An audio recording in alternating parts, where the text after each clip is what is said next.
such a huge topic. It wasn't as big as I actually thought it was, but it was something that I think all three of us at the time felt that we really could make a far bigger impact. Another massive royal storm has erupted, louder than anything Buckingham Palace has faced in decades. Behind the polished smiles and official portraits, a secret clash between Kate Middleton and Meghan Markle has shattered the illusion of harmony. At the heart of it, like for me, is how do you make people feel comfortable? How do you show up for them in spaces where they might feel like, I don't know, is this really where I should be? Go, yes. priceless jewels, a broken promise, and the battle for Princess Charlotte's inheritance. How did heirlooms meant for the future queen end up in the hands of outsiders? And what did Catherine discover that changed everything? In recent years, growing attention has turned to the future of Princess Charlotte, the daughter of Prince William and Princess Catherine. Charlotte, born in 2015, is third in line to the British throne. From the moment she entered the world, there was an unspoken understanding that she would one day carry not just the family name, but also parts of its material history: tiaras, rings, brooches, each with stories attached. These pieces are typically handed down from one generation to the next, not only as gifts, but as statements of trust and symbolic continuity. Some were earmarked for her well before she could walk or talk. Among those pieces, items once belonging to Princess Diana and Queen Elizabeth II held special significance. It was known within royal circles that certain heirlooms would likely be passed to Charlotte in time, preserving a direct connection to her grandmother and great-grandmother, two women who helped shape the identity of the modern British monarchy. Traditionally, royal jewelry is more than decorative.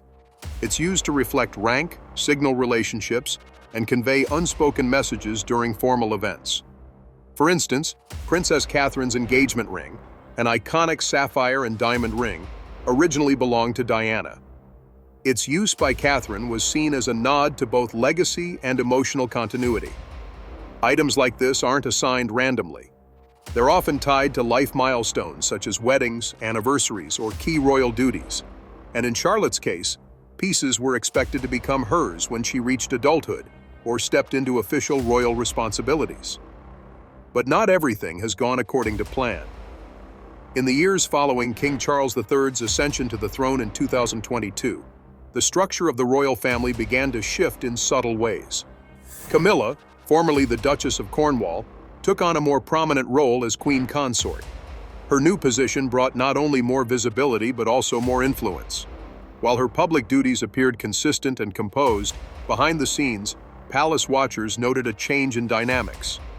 Gradually, the press and royal insiders began to report a quiet reshuffling of jewelry that had previously been believed to be reserved for Princess Charlotte.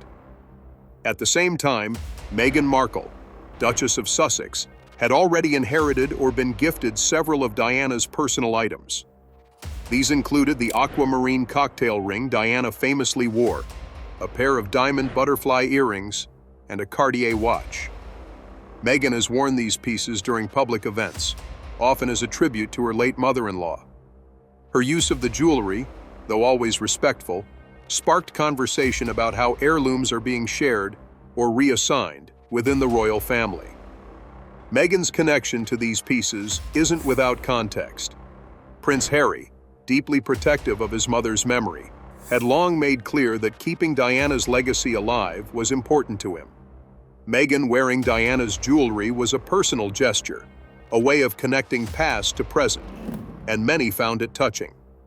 However, some in royal circles raised quiet questions about how these decisions were being made.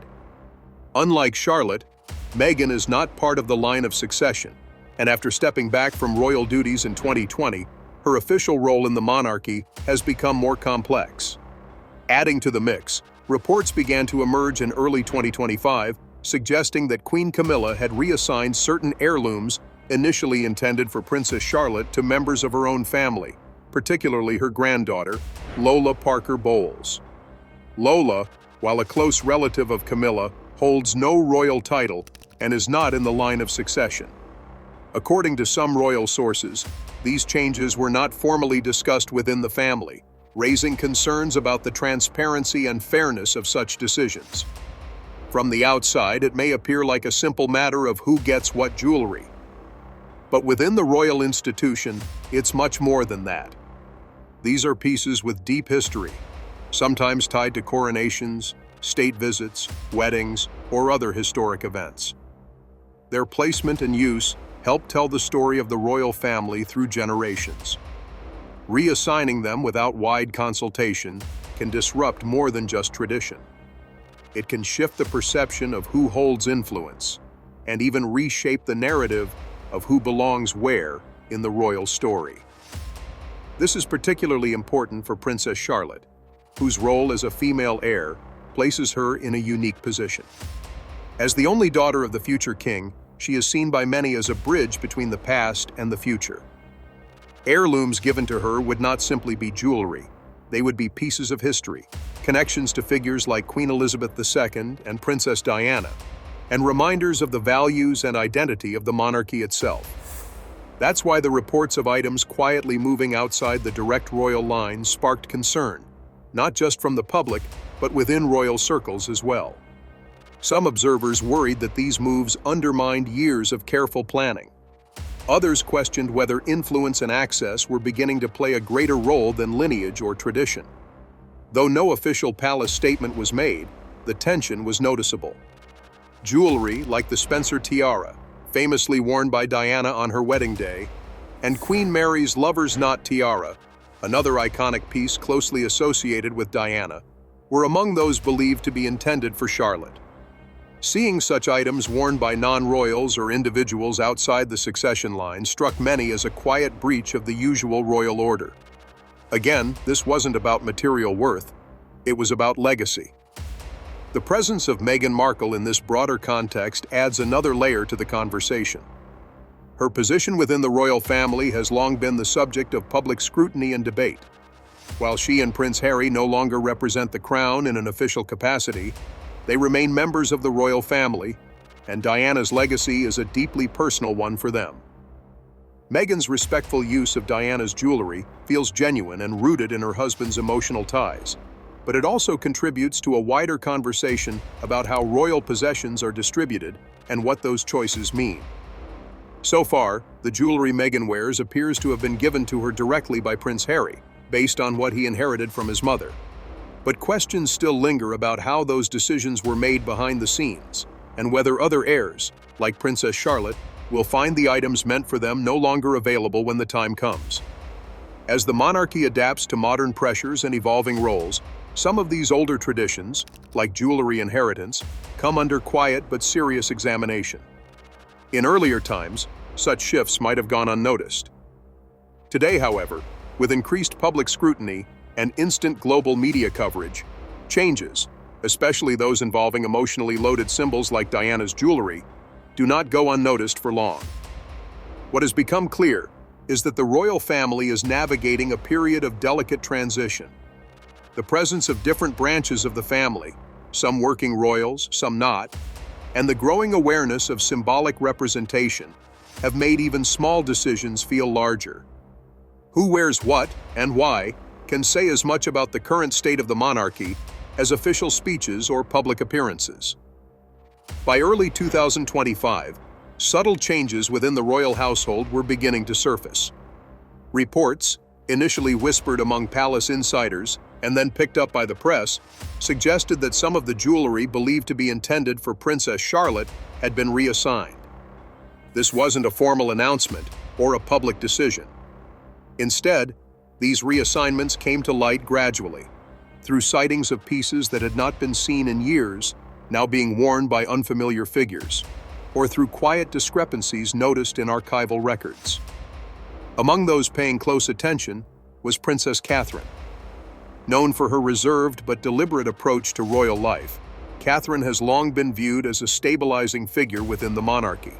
Her actions are rarely loud or confrontational, but they are thoughtful and often purposeful. As pieces linked to Princess Diana and other historic royal women appeared unexpectedly at public events, questions began to mount. Some of these items had, according to those familiar with royal plans, been privately set aside for Charlotte. Their sudden reappearance, on individuals not part of the direct royal line, stood out. One key figure in this shift was Queen Camilla. Following King Charles III's coronation, Camilla's influence within the royal family became more pronounced. Her role, once seen as largely supportive, grew into something more assertive. By 2025, it was suggested that Camilla had begun to make decisions regarding the use and distribution of royal heirlooms, some of which overlapped with the items expected to pass to Princess Charlotte. Of particular note was the suggestion that Camilla had redirected certain pieces to her own family, most notably her granddaughter, Lola Parker Bowles. Lola, the daughter of Camilla's son Tom, has no royal title and is not part of the line of succession.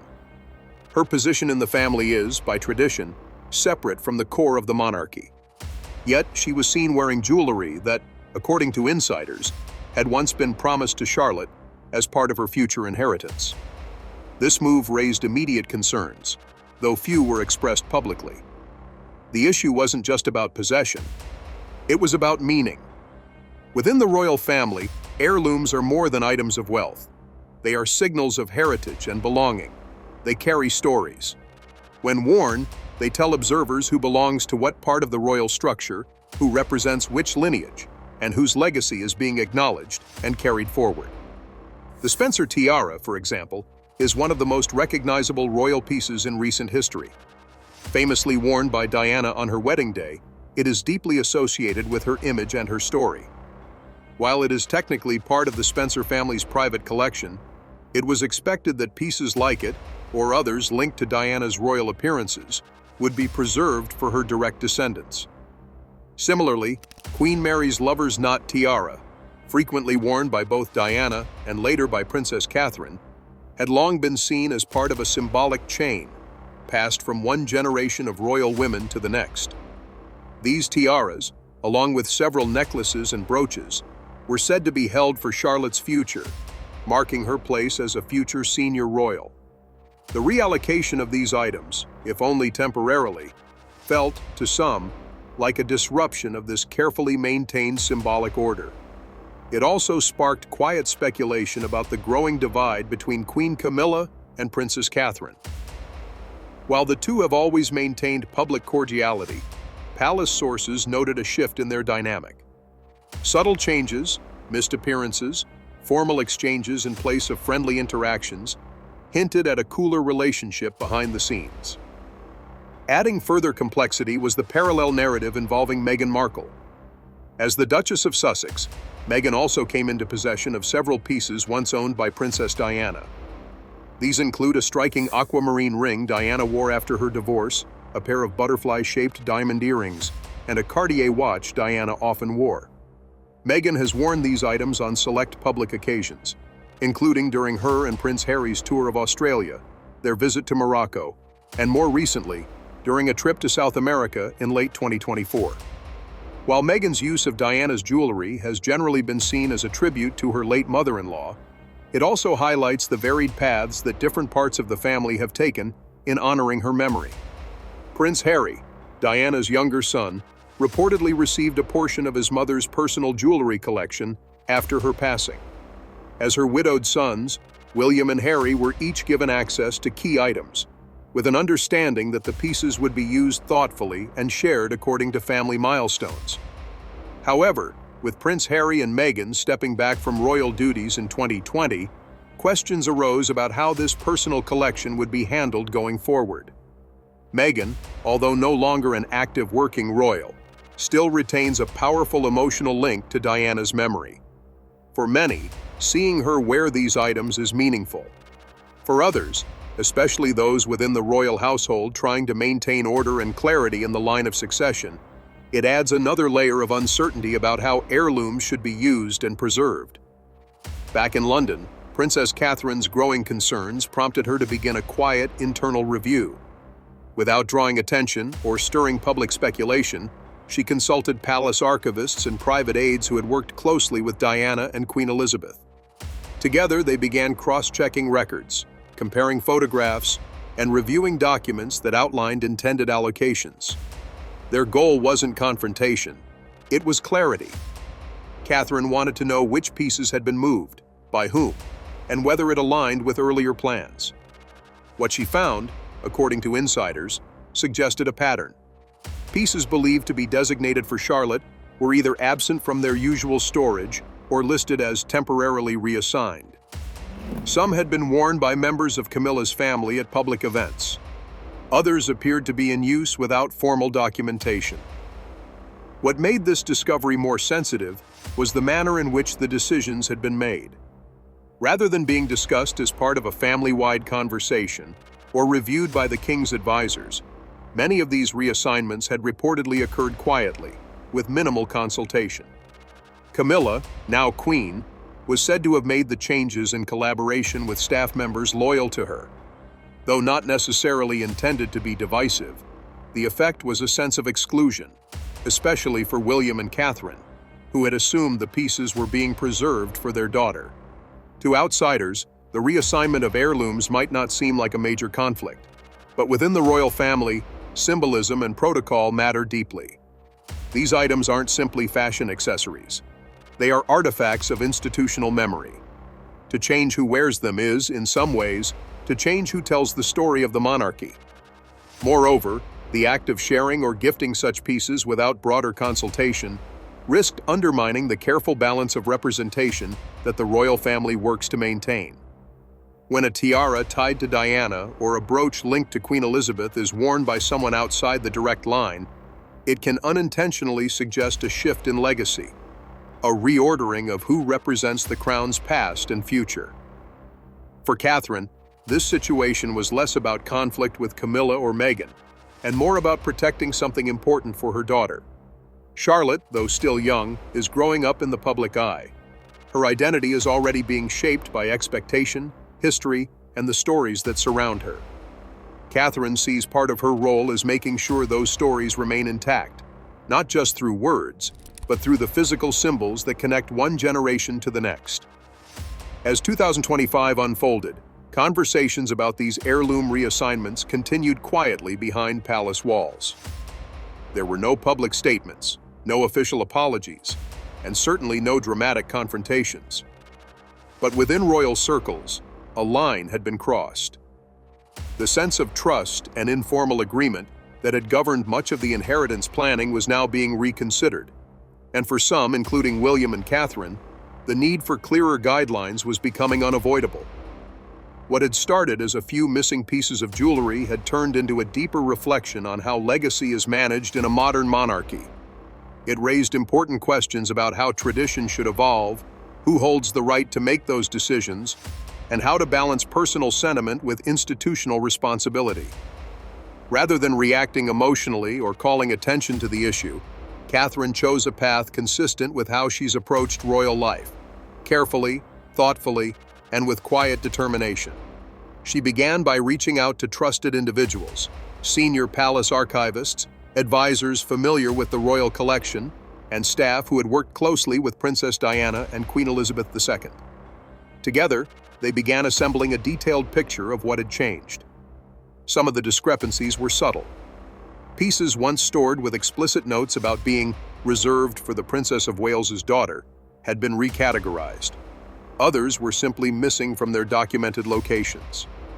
Through cross-checking old inventory records, photographs from events, and the personal recollections of former aides, a troubling pattern became clearer.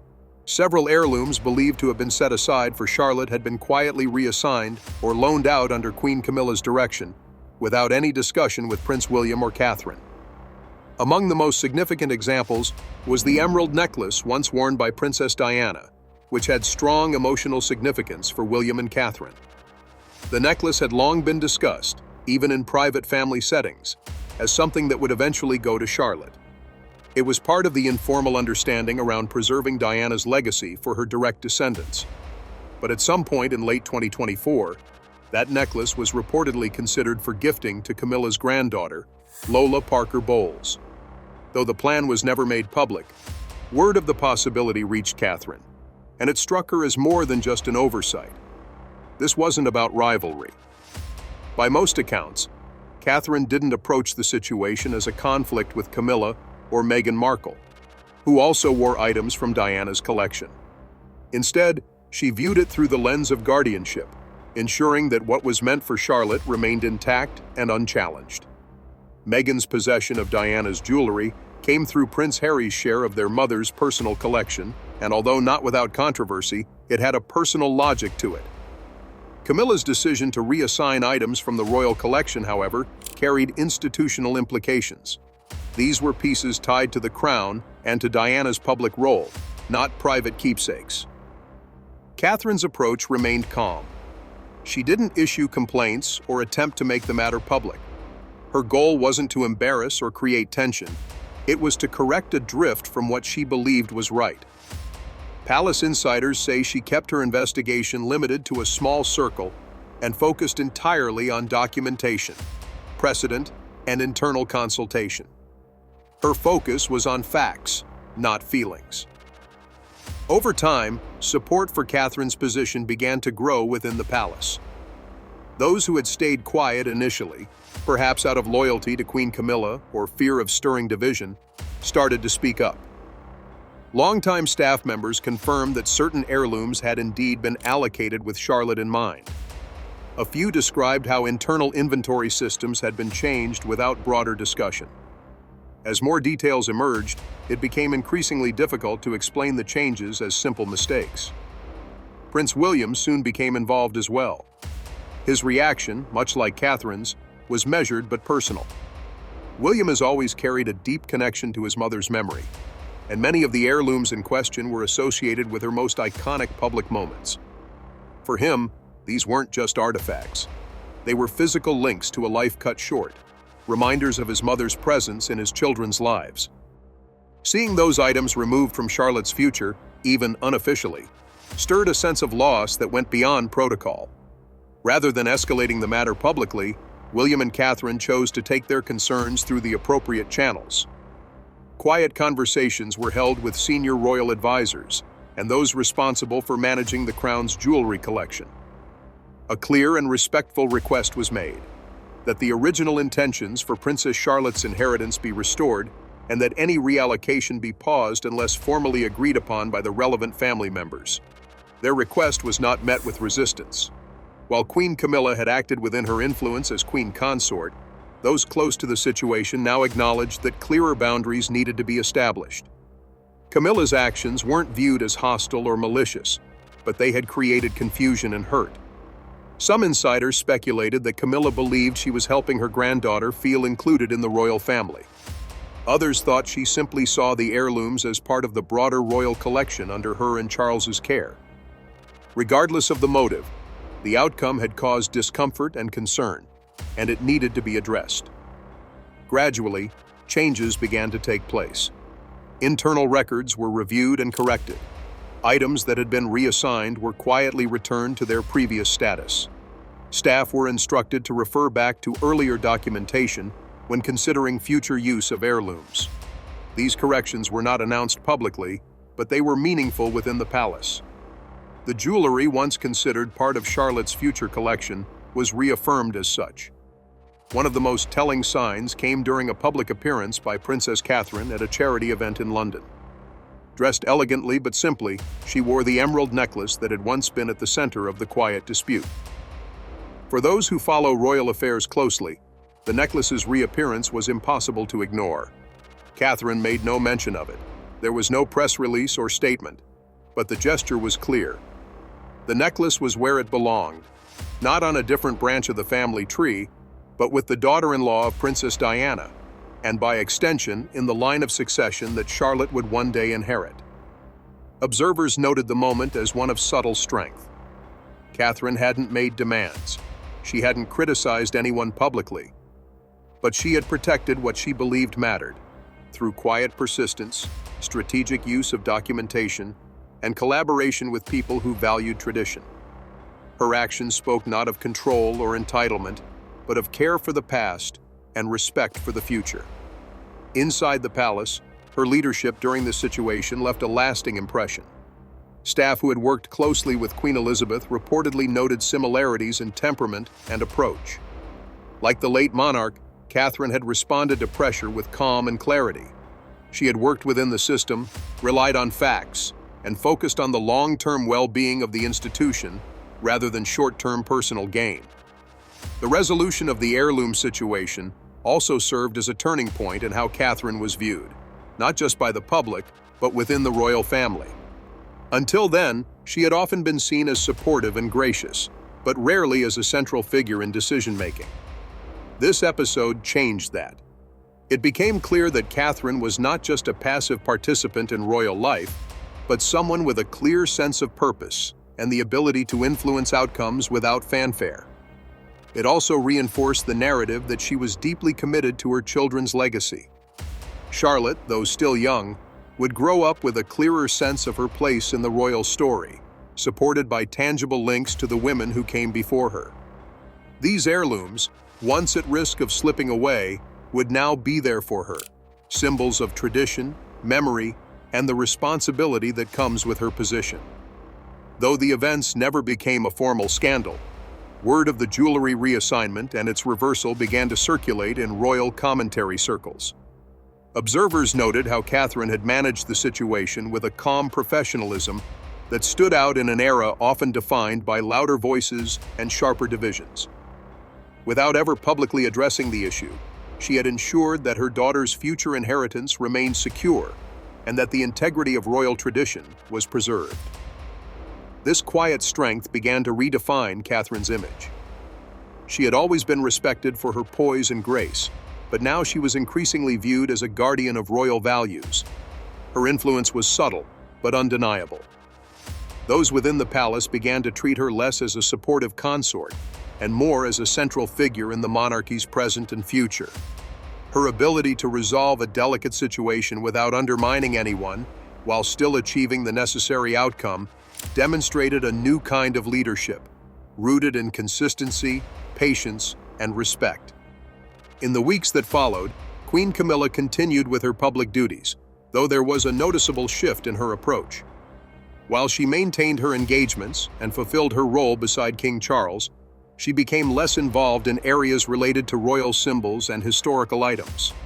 Those close to her said she had taken the reaction to the situation personally. Though her intentions may not have been malicious, the outcome had clearly caused discomfort and drawn quiet criticism. For someone who had spent many years working to be accepted as a respected member of the royal family, this was difficult. Camilla's reduced visibility in certain circles wasn't a retreat, but rather a recalibration. She focused more on charitable causes and personal engagements that mattered to her and took a step back from areas where tensions had emerged. She remained queen consort in title and function, but her influence in decisions regarding tradition and legacy appeared to have been scaled down. Those who had been close to her throughout her royal journey noted a sense of reflection. The episode had reminded everyone involved just how deeply the British public and the royal household valued the symbols of continuity, especially those tied to Princess Diana. King Charles, for his part, was said to have played a quiet role in mediating the aftermath. His goal was clear: to maintain unity within the family and avoid further division. Private meetings between Charles, Catherine, and Camilla took place over the course of several weeks. Those familiar with the conversations described them as calm and focused. Charles reportedly acknowledged Catherine's handling of the situation, expressing appreciation for the way she had addressed the issue without disrupting the public image of the monarchy. At the same time, he reassured Camilla of her importance and value, helping to maintain a sense of balance. The king understood the delicate line between tradition and modernity that his reign would need to navigate. His wife and his daughter-in-law represented two very different but equally significant threads in that fabric. Camilla, having weathered decades of public scrutiny, brought experience and resilience. Catherine, by contrast, brought a vision of future leadership defined by humility, discipline, and a deep understanding of public expectation. Outside the palace, the public's view of the situation was largely shaped by what they observed: small but meaningful gestures. The image of Catherine wearing the emerald necklace, for example, became a symbol. Without saying a word, she had signaled that tradition had been upheld and that the pieces associated with Princess Diana would remain within the line of succession. Social media, as always, played a major role in amplifying these signals. Photos of Catherine in the necklace were paired with images of Diana wearing the same piece decades earlier. Supporters of the royal family praised Catherine's handling of the situation, using hashtags that celebrated her composure and commitment to legacy. Many highlighted the importance of ensuring that Princess Charlotte would inherit not just royal duties, but also tangible links to the women who came before her. At the same time, some critics turned their attention to Queen Camilla. While there was no outright backlash, the sentiment around her appeared to cool. For years, she had worked steadily to shift public opinion, and to a large extent, she had succeeded. But this incident had reminded some of the tensions that had once surrounded her place in the family. The suggestion that she may have overstepped by reassigning heirlooms renewed doubts among a portion of the public who remained sensitive about anything related to Diana's legacy. Still, the situation never escalated into public confrontation, and no statements were released. The royal household's decision to manage everything internally, away from headlines, appeared to have paid off. While the media speculated and commentators debated, the family itself moved forward quietly and with purpose. Princess Charlotte, for whom so much of this had quietly unfolded, remained blissfully unaware of the issue at hand. As a child, her world was filled with school, family, and carefully managed royal outings. Her parents, William and Catherine, continued to raise her and her brothers with an emphasis on balance, giving them a sense of normalcy while also preparing them for the unique responsibilities that lay ahead. Charlotte had already become a familiar face at royal events. Her confidence in public, her polished mannerisms, and her resemblance to her great-grandmother, Queen Elizabeth II, had captured public affection. People spoke of her as a future leader in her own right, someone who could help bridge the monarchy into a new generation. The restoration of her inheritance ensured that, when the time came, she would have the symbols to match that role. Pieces of history she could wear with pride and understanding. For Catherine, this was always the point. The jewelry itself was never just about style or status. It was about creating a connection between Charlotte and the women whose footsteps she may one day follow. The tiaras, necklaces, and brooches had been worn by women who navigated incredible responsibilities and personal challenges. Keeping those pieces in the family line was Catherine's way of preserving those stories and making sure her daughter felt rooted in something larger than herself. The palace, in the months following the resolution, began to take more care with how heirlooms were documented and assigned. Inventory systems were updated, guidelines were clarified, and a more formal process was introduced to ensure that similar confusion wouldn't happen again. These changes weren't made public, but they were part of a quiet shift toward a more modern, transparent way of handling matters that, for decades, had often been governed by unspoken understanding. The episode also served as a broader reflection on the nature of influence within the royal family. In the past, influence might have come from title, seniority, or visibility. Increasingly, however, it seemed to come from character. Those who demonstrated consistency, sound judgment, and an ability to act with integrity earned the respect and trust needed to shape the institution. Catherine's role in all of this became a blueprint for that kind of influence. Without drama or spectacle, she had protected her daughter's future, honored the memory of her mother-in-law, and reinforced the public's trust in her as a future queen. She had not made demands or drawn lines in the sand. Instead, she had used knowledge, preparation, and quiet strength to guide the outcome. For many, this made her more than a royal consort. It made her a leader. As for Queen Camilla, her quieter presence in the aftermath suggested a moment of reflection rather than retreat. Those close to her described a renewed focus on her core charitable work and a more selective approach to her engagements. Though she continued to support King Charles and maintain her public duties, she appeared more aware of the sensitivities surrounding legacy, particularly anything linked to Princess Diana. King Charles continued to hold the family together, prioritizing unity and smooth transitions as the monarchy moved deeper into his reign. He understood that the public expected tradition to be upheld, but also needed to see that the institution could adapt and act responsibly. The heirloom situation may have started as a quiet conflict, but it ended as a reminder of what the monarchy still values: stability, integrity, and the careful passing of legacy from one generation to the next. The episode marked a turning point not just in how certain decisions were made, but in how the public viewed the people making them.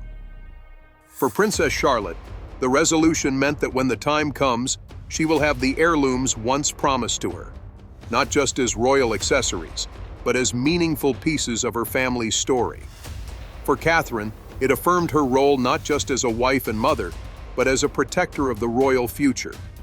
And for the monarchy as a whole, it reinforced the importance of tradition, handled with care, modern leadership grounded in respect, and a legacy that continues to evolve with every generation.